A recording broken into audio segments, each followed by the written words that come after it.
Hello friends, Bhagwati PG college के online classes में आपका स्वागत है। आज हम बीएससी थर्ड ईयर के अंदर जो पढ़ेंगे वो है अपना डाइजेस्टिव सिस्टम ऑफ यूरोमैस्टिक्स, यानी कि सांडे में पाचन तंत्र का अध्ययन अपन करेंगे।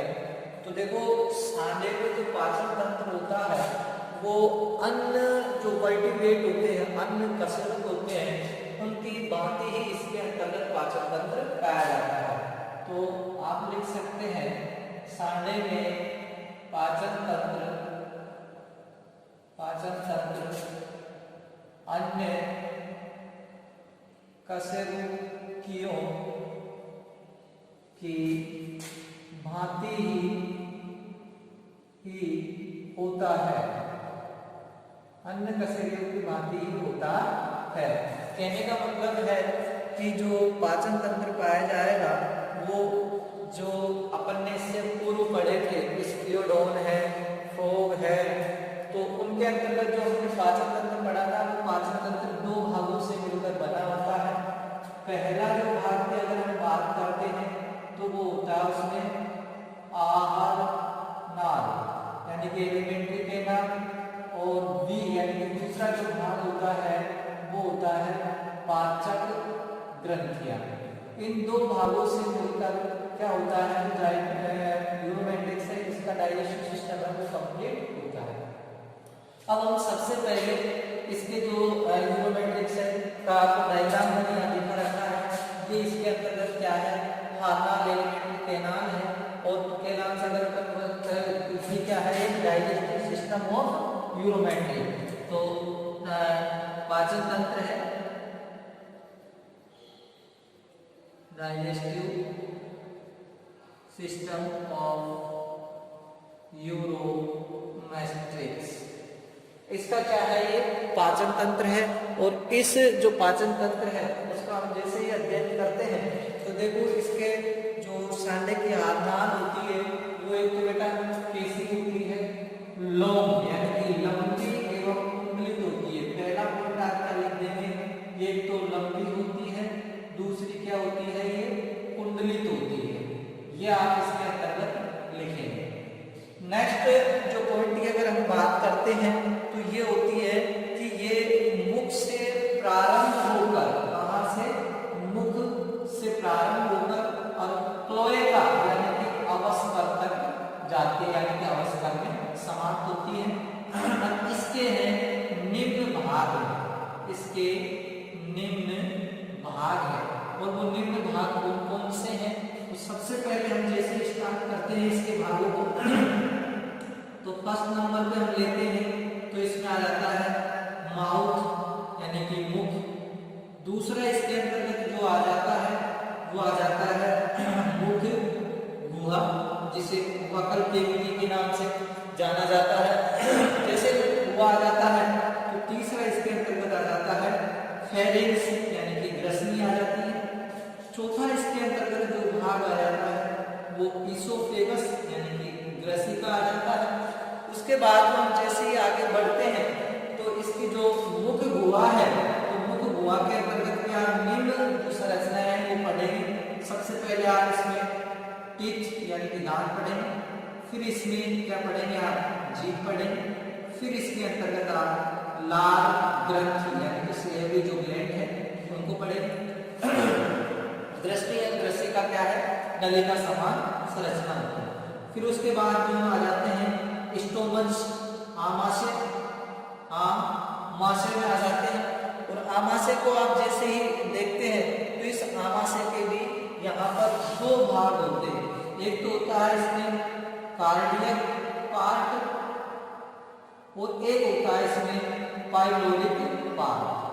ये दो भाग है इसके अंतर्गत होते हैं आमाशय। आमाशय से हम जैसे ही आगे बढ़ते हैं तो इसके अंतर्गत आ जाती है आंत्र इंटेस्टाइन, और उस आंत्र को अगर हम बात करते हैं तो वो छोटी आंत या बड़ी आंत रहती है। लेकिन यहाँ जो आंत्र होती है उस छोटी आंत्र के भी क्या होते हैं, दो भाग होते हैं। एक तो होता है इसके अंतर्गत डियोडेनम और एक होता है इसके अंतर्गत इलियम। ये दो भाग आंत्र के होते हैं। आंत्र से हम जैसे ही आगे बढ़ते हैं तो इसके अंतर्गत मलाशय यानी कि रेक्टम आता है, और मलाशय से हम जैसे ही आगे बढ़ते हैं 8 नंबर पर तो इसमें क्लोएका अवस्कर आता है।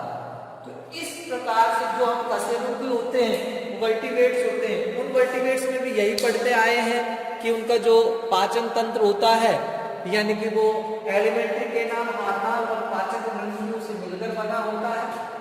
अब यहाँ हमने बताया आपको ये जो हार्नाल है, अब इसको देखो, ये डायग्राम आपको दिख रहा है, इसको हम देखो नामांकित कर देते हैं। ये जो आपको दिखाई दे रही है यानी मुख और मुख गुहा बगल के रीति को यहाँ से नहीं कर रखा। ये जो स्टार्ट होती है ग्रसनी, इसके अंतर्गत नहीं, ये होती है ईसोफेगस। ये आपके पास क्या है, ईसोफेगस है। ये आपको स्टोमच है जिसके दो भाग है। आगे वाला जो भाग है इसको आप कार्डियक भाग कह सकते हैं, कार्डियक भाग। और ये वाला जो पतला है, सकरा जो भाग होता है, ये होता है आपके पास पाइलोरिक भाग, लोरिक भाग। ये क्या है, कार्डियक भाग। उसके बाद में यहां से जैसे अपन आगे चलते हैं, स्टोमच अपना खत्म होता है तो इंटेस्टाइन हो जाता है, और ये जो इंटेस्टाइन है इसका ये है डिओडोरम भाग, और ये जो कुंडली जो भाग है ये है इसका इलियम, इलियम भाग। इसके अंतर्गत ये थैलेनुमा और संरचना पाई जाती है। आगे जो जाती है इसको जैसे ही बढ़िया अंतर खत्म होती है तो ये थैलेनुमा संरचना बन जाती है, जिसे सीकम के नाम से जाना जाता है। किसके नाम से जाना जाता है, सीकम के नाम से जाना जाता है। ये इसका क्या होता है, रेक्टम, और ये इसका होता है क्लोएका। क्लोएका ये इसका क्या होता है, क्लोएका। और ये जो आपको दिखाई दे रही है ये इसका क्या है, लिवर है, और लेफ्ट लॉब ऑफ लिवर ये है आपके पास राइट लॉब ऑफ लिवर, ये third lobe of liver, lobe of liver. तो इस प्रकार से इसके जो यकृत ये है पैनक्रियास, ये आपके पास गॉल ब्लैडर,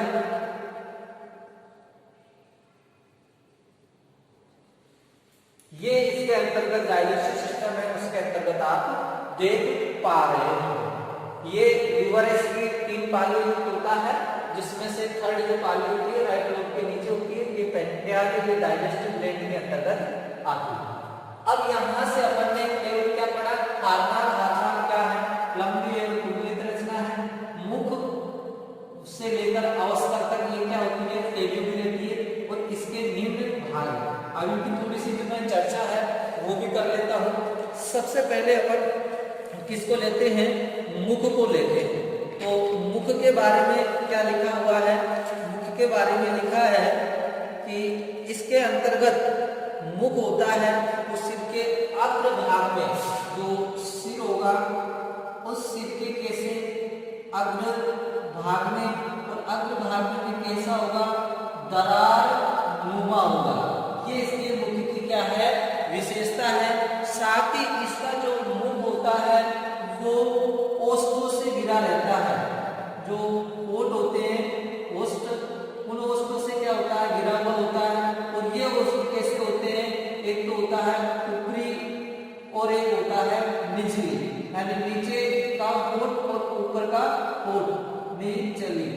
तो इस प्रकार से ये जो निचली और ये ऊपरी ओष्ठ होता है, इसमें से दोनों ओष्ठों पर क्या पाए जाते हैं, सल्क पाए जाते हैं, यानी कि सल्कों से ओष्ठ है वो घिरे हुए होते हैं। किसके अंतर्गत, यूरोमेट्रिक्स के अंतर्गत, यानी कि सांडे के अंतर्गत। अब जो मुख होता है आगे चलकर एक गुहानुमा संरचना होती है, उस गुहानुमा संरचना में ओपन होता है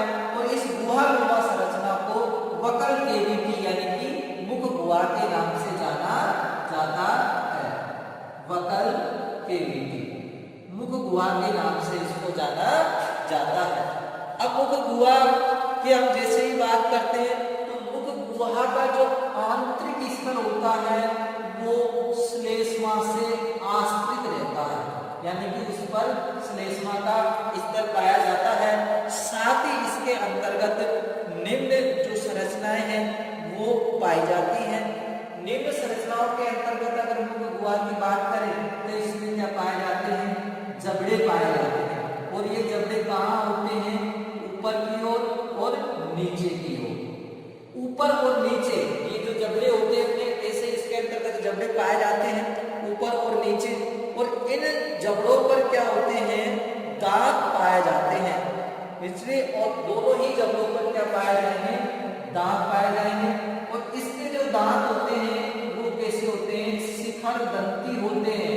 एक्रोडेंट के नाम से उनको जाना जाता है, एक्रोडोंट। यानी कि इसका मतलब क्या है कि इसके जो दांत होते हैं वो नुकीले होंगे। साथ ही इनके दांत क्या होते हैं, आयु के साथ घिसते जाते हैं।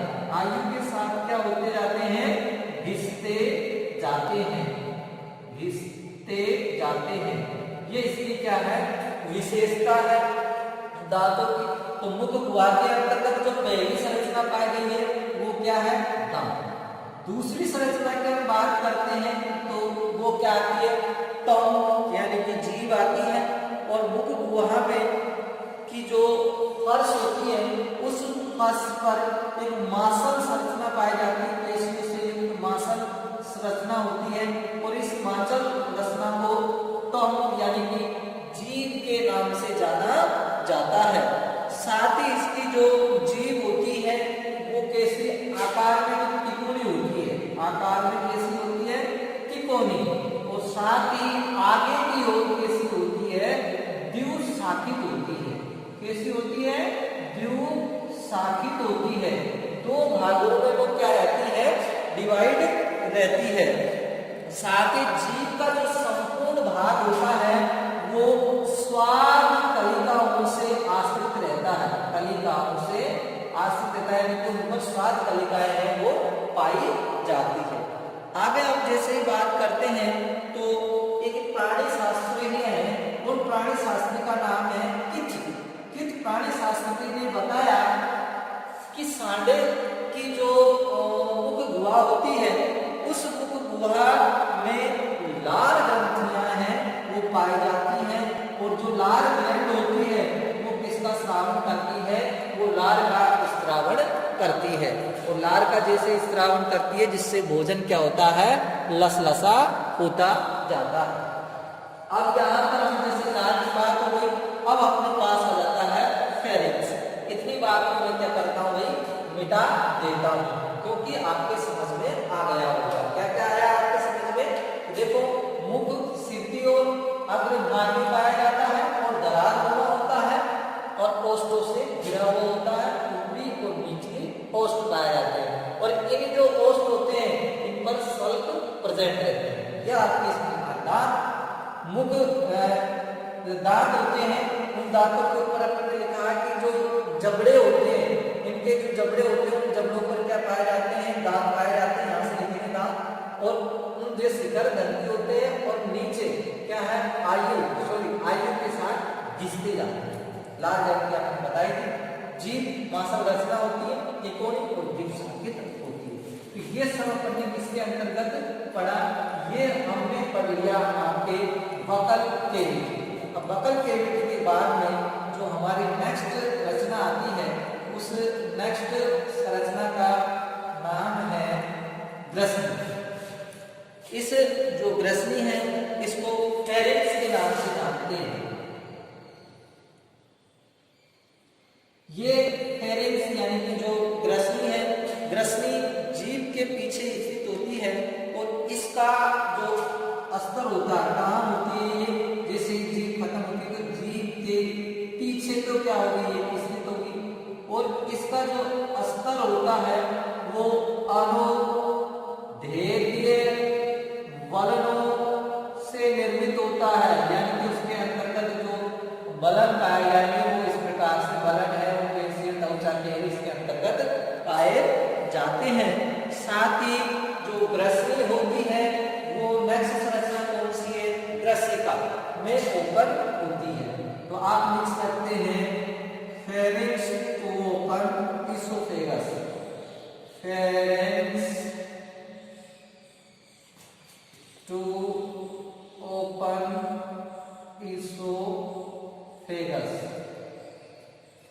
अब ईसोफेगस, ये ईसोफेगस क्या है, वो भी एक लंबी नलिका का पेशीय युक्त होती है और इस पेशीय युक्त के साथ साथ इसकी ये विशेषता है कि ये जो होती है वो उसमें पेशीय युक्त में किसमें फैलने की क्षमता पाई जाती है, फैलने की क्षमता है वो पाई जाती है। कहने का मतलब जो अधिक मात्रा में भोजन किया है तो वो ग्रसनी से जाकर ग्रसी का जो उसके आकार, ग्रसी का अपने आकार को बड़ा कर लेती, तो इसमें फैलने की जो क्षमता है वो भी पाई जाती है।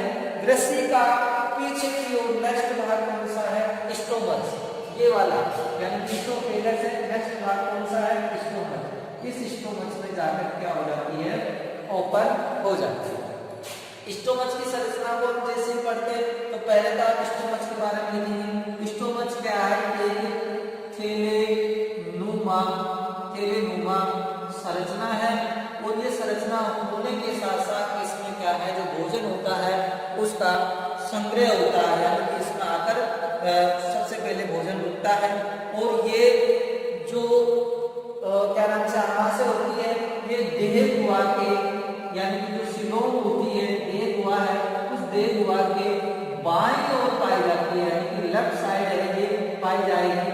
साथ ही इसकी विशेषता है कि ये जैसे आकार में यू आकार की होती है और इसके दो पार्ट होते हैं, एक तो होता है कार्डियक पार्ट और एक होता है पाइलोरिक पार्ट। यहाँ कार्डियक पार्ट को मैं सी से सिंबल करता हूँ और इसके बारे में लिखता हूँ कि जो कार्डियक पार्ट होता है वो कार्डियक पार्ट आमाशय का अग्रभाग होता है और ऊपर की ओर ग्रसिका से और पीछे की ओर पाइलोरिक आमाशय में खुलता है। केवल यही लिखना है, ये अग्रभाग होता है किसका, आमाशय का। साथ ही ये ऊपर की ओर, यानी कि ऊपर है, उस ऊपर की ओर तो कहाँ होता है, ये ग्रसिका में, और नीचे की ओर कहाँ होगा, पाइलोरिक में, पाइलोरिक में। इसी प्रकार से आप पाइलोरिक पार्ट में लिख देंगे। ये क्या होता है, पश्चिम भाग होता है, पश्चिम भाग होता है। साथ ही ऊपर की ओर तो किससे, कार्डियक से, और नीचे की ओर किससे, इंटेस्टाइन से, या कहूं तो डियोडोनम से क्या होता है, अटैच होता है। अब हमारा नेक्स्ट जो भाग आता है वो आता है इंटेस्टाइन, जिसे अपन आंत्र के नाम से जानते हैं। यहाँ लिखते हैं अपन इंटेस्टाइन, इंटेस्टाइन। और इंटेस्टाइन क्या है कि लंबी कुंडलित संरचना होती है, लंबी और क्या है, कुंडलित रचना है। लंबी कुंडलित रचना के साथ साथ आप इसमें लिखेंगे कि यह दो भागों से मिलकर बनी होती है। पहला जो भाग है वो है डियोडोनम और दूसरा जो भाग है वो है इलियम। तो देखो डियोडोनम के बारे में लिखेंगे अपन, यह क्या होता है, आंत्र का पतला एवं पहला भाग होता है और यू आकार का होता है। डियोडोनम के बारे में यहाँ लिखता हूँ, यह आंत्र का कैसा है, पतला पहला और यू आकार का भाग है, पतला है, पहला है, यू आकार का भाग है। साथ ही आप इसके अंतर्गत लिख सकते हैं कि इसमें जो वाइल एवं पैंक्रियाज डक्ट है आकर ओपन होती है, यानी कि इसमें ये वाहिनी आएगी यहाँ से, इस प्रकार से जो निकलती है उसी में आके थर्ड लोब से डायरेक्ट होती है इसमें, और पैंक्रियाज डक्ट में इसमें आकर ओपन होती है। तो इस प्रकार से जो होती है इसमें एक तो होती है वाइल डक्ट और एक होती है पैंक्रियाज डक्ट। ये दोनों आकर किसमें ओपन होती है, डियोडोनम में, और जो डियोडोनम में कहाँ ओपन हो जाती है, इलियम। अब इलियम के बारे में क्या लिखेंगे, ये आंत्र का कुंडलित भाग है और कैसा भाग है, ये पिछला भाग है। अब आंत्र का कुंडलित एवं पिछला भाग है और इसके अंतर्गत क्या होते हैं, यानी कि जो अनुदैर्ध्य बलों से मतलब ये बनी होती है, और ऊतक एवं संरचना की दृष्टि से ये जो इलियम होती है वो स्मॉल इंटेस्टाइन यानी कि कि छोटी आंत्र और जो ग्रहणी होती है उसके समान ही होती है, यानी कि छोटी आंत्र और जो ग्रहणी है उसके समान ही ये होती है। तो हमारा ये आंत्र भी कंप्लीट हुआ। अब नेक्स्ट हमारा जो आने वाला है वो कौन है? रेक्टम। यहाँ दे देंगे रेक्टम। रेक्टम आप अच्छी तरीके से जानते हैं कि यहाँ एक और संरचना इसके अंतर्गत पाई जाती है, मैं बताना भूल चुका हूँ कि जो लार्ज स्ट्रेंथ यानी बड़ी आंत होती है और जो रेक्टम होती है उनके दोनों के संधि स्तर पर एक थैलेनुमा संरचना बन जाती है जिसे सीकम के नाम से जाना जाता है। अब अपन चलते हैं इसमें लार्ज इंटेस्टाइन यानी कि बड़ी आंत्र, सॉरी अभी इसमें कोलोन और रेक्टम। अच्छा, इस रेक्टम को अपन इस प्रकार से पढ़ेंगे। जो आंत्र है, आंत्र को स्मॉल के अंतर्गत अपन ने डियोडोनम को और इलियम को भागों बांट दिया। लार्ज इंटेस्टाइन के अंतर्गत अपन पढ़ेंगे लार्ज इंटेस्टाइन, और लार्ज इंटेस्टाइन को आप दो भागों के अंतर्गत बांटेंगे। एक तो है कोलोन जिसे वृद्धांत्र के नाम से जाना जाता है, और दूसरा है इसके अंतर्गत मलाशय जिसे रेक्टम के नाम से जाना जाता है। ये है। तो कोलोन क्या है? ये नजदीकी भाग होता है, और शुद्रांत और जो मलाशय होता है उससे क्या हुआ है? ये जुड़ा हुआ होता है, और इसका अगला भाग है वो चौड़ा होता है, अगला भाग है चौड़ा होता है, और जो पिछला भाग है वो कैसा होता है? इसका सकरा होता है। साथ ही इसके अंतर्गत विशेषता होती है कि ये थैलेनुमा संरचना इसमें बन जाती है कोलोन के, जिसे सीकम के नाम से जाना जाता है। रेक्टम की हम बात करते हैं तो जो कोलून होता है उस कोलून का नलिकाकार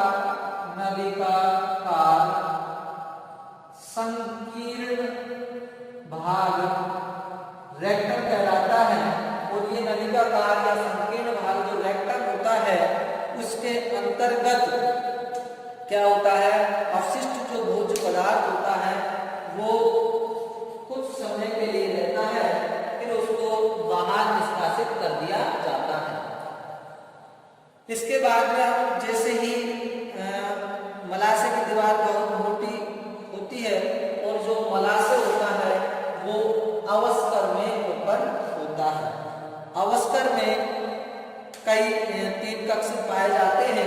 अवस्कर होता है, इसके अंतर्गत 3 कक्ष होते हैं, और ये जो 3 कक्ष होते हैं विष्ठा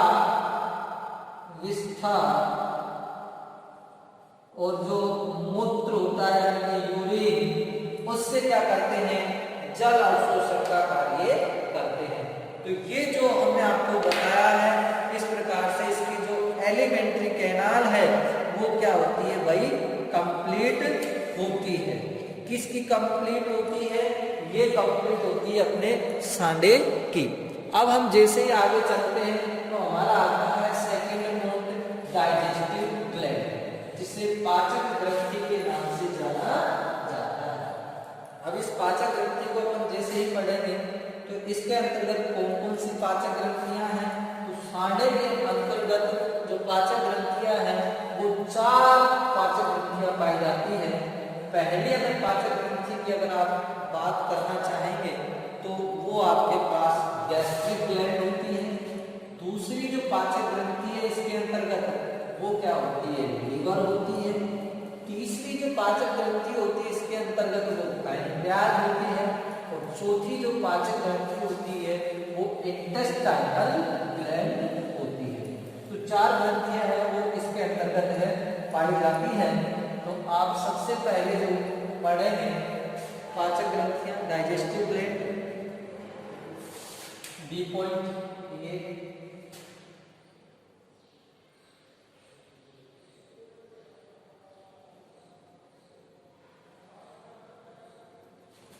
ये आपके पास कितनी है? 4। सबसे पहली है गैस्ट्रिक ग्लैंड,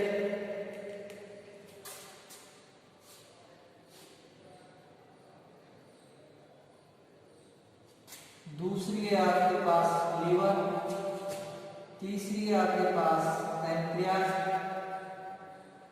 और चौथी आपके पास इंटेस्टाइनल ग्लैंड, इंटेस्टाइनल ग्लैंड। तो सबसे पहले हम गैस्ट्रिक ग्लैंड की बात करते हैं। तो यह ग्रंथि होती है वो स्टोमच की जो श्लेष्मा होती है, स्टोमच की जो श्लेष्मा होती है, उस श्लेष्मा से क्या होती है, ये बनती है। साथ ही ये जठर रस का स्त्राव करती है, गैस्ट्रिक जूस का जठर रस का स्त्राव करती है, वो भोजन के पाचन में सहायक होती है। स्टोमा की जो श्लेष्मा ग्रंथि होती है, वो श्लेष्मा ग्रंथि कैसी विस्थापित होकर, कैसी होती है, ब्रांचेज होकर गैस्ट्रिक ग्लैंड का क्या करती है, निर्माण करती है। लीवर की अगर आप बात करते हैं तो लीवर एक बड़े एवं गहरे लाल रंग की संरचना है। एक तो कैसी है, बड़े गहरे लाल रंग की स्ट्रक्चर है, और ये बड़े और गहरे लाल रंग की स्ट्रक्चर के साथ साथ 3 पालियों में क्या होती है, पालियों में बटी होती है। और 3 पालियों की हम जैसे ही बात करते हैं तो लेफ्ट, राइट और थर्ड लोब है इसके अंतर्गत पाए जाते हैं। और इसकी जो स्थिति है, उस स्थिति की भी अपन बात कर देते हैं। तो ये जो दोनों फुफ्फुस होते हैं, लंग्स, जो दोनों आपके पास फुफ्फुस लंग्स होते हैं, उन लंग्स के मध्य, किसके लंग्स के क्या होती है, इसको नीचे लेते हैं, मध्य एवं हृदय जो होता है आपके पास, हार्ट होता है, हार्ट के पीछे ऊपर क्या होती है, कुछ पीछे स्थित होती है, हार्ट के कुछ पीछे है, ये लीवर होता है। अब इस लीवर के द्वारा है जो कि पित्त रस का क्या होता है, निर्माण होता है। और ये जो पित्त रस का जैसे ही निर्माण होगा तो वो कहाँ आता है, गाल ब्लैडर में आता है। और इस गाल ब्लैडर से नलिका निकलती है जिसे वाइल डक्ट के नाम से जाना जाता है। किसके नाम से, वाइल डक्ट के। और ये वाइल डक्ट होती है जो कहाँ ओपन होती है, डियोडोनम में ओपन होती है।